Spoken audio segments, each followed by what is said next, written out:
Yesterday we have read the theorem of, कल का theorem था हमारा,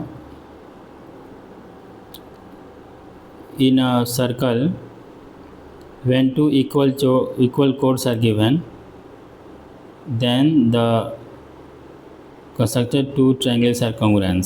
ठीक है, उसी बेस पे हमको ये दोनों क्वेश्चन करना है। अब देखो कैसे करेंगे इसको।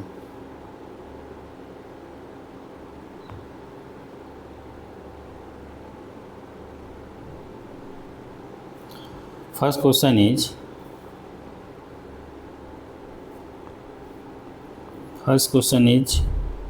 so that the triangle formed by a chord at the center of the circle is isosceles।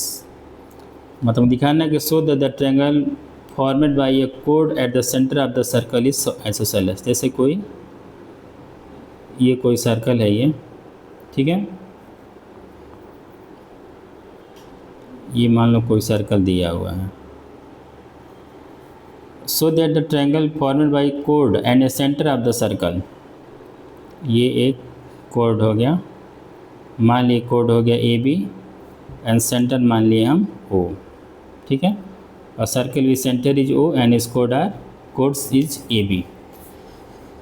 Triangle format by, अब इससे हमको इस कोड और इस सेंटर से जो एक ट्रायंगल बन रहा है, तो ट्रायंगल कैसे बनेगा, when we join O A and O B then we find a triangle.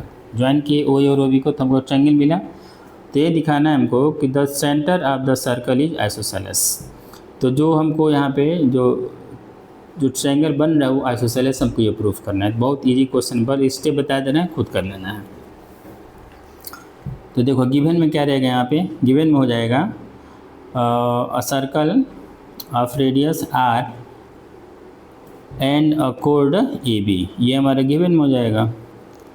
और कंस्ट्रक्शन में क्या किया गया, कंस्ट्रक्शन में है कि join O A and O B so that we can find a triangle O A B. हम O ए और ओ बी को ज्वाइन कर लिए, जिससे हमको एक ट्रायंगल मिल गया ओ ए बी। अब हमको ये प्रूफ करना है कि जो ट्रायंगल मिला है, ये ओ ए बी जो ट्रायंगल बना है वो किस टाइप का ट्रायंगल है, आइसोसेलेस ट्रायंगल। हमको ये प्रूफ करना है। तो बहुत ईजी है, दो करना क्या है, हमको ये पता है कि ओ ए बी एक ट्रायंगल है और ओ ए और ओ बी दोनों क्या है, रेडियस है, ठीक है। तो अगर ओ ए और ओ बी रेडियस है, इसका मतलब क्या हुआ, इसका इस ट्रायंगल ओ ए बी में ओ ए और ओ बी रेडियस है, इसका मतलब कि इस ट्रायंगल ओ ए बी का दो साइड आपस में क्या है, इक्वल है। Two sides of a triangle O A B are equal. और आइसोसेलेस ट्रायंगल डिफिनीशन क्या होता है, a triangle which have two side equal is called isosceles triangle. तो अगर इसमें ओ ए के इक्वल ओ बी हो गया, क्योंकि दोनों रेडियस है और हमको पता है ना कि radius of all radius of a circle are equal.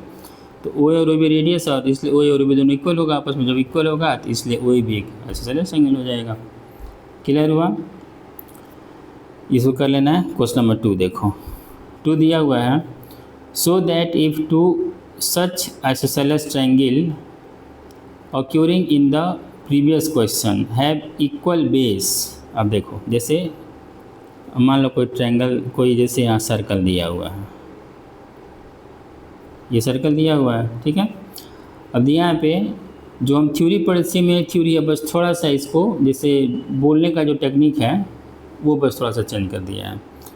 If two such isosceles, मतलब दो इसी टाइप का दो आइसोसेलेस ट्रायंगल है। एक मान लो isosceles triangle have equal base length. Equal base length मतलब क्या, जैसे मान लो एक तुम्हारा बेस ये हो गया एक ट्रायंगल का, और एक ट्रायंगल बेस मान लिए एक ये बेस हो गया। ये दोनों बेस आपस में क्या है, इक्वल है। ए बी के इक्वल सी डी बेस दिया हुआ है। मतलब बेस ट्रायंगल मतलब क्या हुआ कि ए बी और सी डी दोनों इक्वल है। ये हम मान लिए सेंटर हो गया, इसको सेंटर ओ मान लिए। तो हमको ओ ए और ओ बी ज्वाइन कर लेना है, ठीक। फिर यहाँ पे ओ सी और ओ डी, ये भी दोनों क्या करना है, हमको ज्वाइन कर लेना है। ज्वाइन कर लिए ओ ए ओ बी और ओ सी और ओ डी, ठीक। अब दे रहा है इसमें they are congruent to each other. तो हमको ये प्रूफ करना है कि जो ओ ए बी और ओ सी डी दो ट्रायंगल बन रहा है ना, और दोनों क्या है, आइसोसेलेस ट्रायंगल। क्वेश्चन दे रहा है ना, so that if two such isosceles triangle, मतलब इसमें अगर दो इसी तरह का आइसोसेलेस ट्रायंगल है जिसका बेस क्या है, which have equal base. Base मतलब ये ए बी और C D base are equal, मतलब क्या हुआ कि ए बी और सी डी इक्वल दिया हुआ, तो सेम थ्योरी है जो कल थ्योरी बताया गया था, बिल्कुल बस थ्योरी ही प्रूफ करना है इसमें। तो यहाँ पे गिवन में ए बी की equal A C, C D proof A B equal A C D दिया हुआ है, पहला हो गया ये। तो गिवन में लिख देना हमको क्या, A B and C D two base are given which is equal, दोनों इक्वल है। अब देखो, और ए ओ बी एक आइसोसेलेस ट्रायंगल है, इसका मतलब क्या हुआ कि ओ ए की इक्वल ओ भी हो जाएगा, अगर आइसोसेलेस ट्रायंगल है तो ओ ए इक्वल ओ भी हो जाएगा।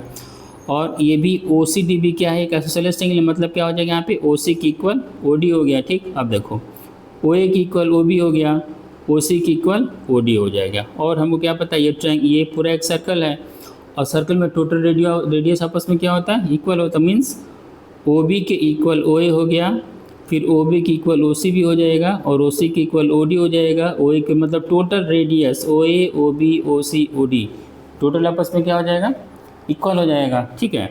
अब हमको क्या करना है, इसको कॉन्ग्रुएंस प्रूफ कर देना। तो क्या लेंगे हम, ओ ए बी और ओ सी डी में लेंगे। तो यहाँ से क्या लिख सकते हैं, ओ बी इक्वल हो जाएगा हमारा ओ डी हो जाएगा, या फिर ओ बी इक्वल हम ओ सी भी लिख सकते हैं। फिर ए ओ की इक्वल हो जाएगा हमारा ओ डी हो जाएगा, या फिर ओ सी हो जाएगा। और ए बी की इक्वल यहाँ पे सी डी गिवन है, दिया हुआ ही है। तो 3 पार्ट इक्वल हो गया ना, कॉन्ग्रुएंस हो जाएगा। यही हमको प्रूफ करना था। सेम थ्योरी है जो कल थ्योरी बताया गया था, सेम क्वेश्चन नंबर 2 वही है, कोई डिफरेंस नहीं है इसमें, ठीक है। तो इसको अच्छे से कर लो, एक्सरसाइज 5.2 कंप्लीट कर लेना है, और इससे रिलेटेड कुछ क्वेश्चन भेज रहे हैं वो क्वेश्चन भी करना है।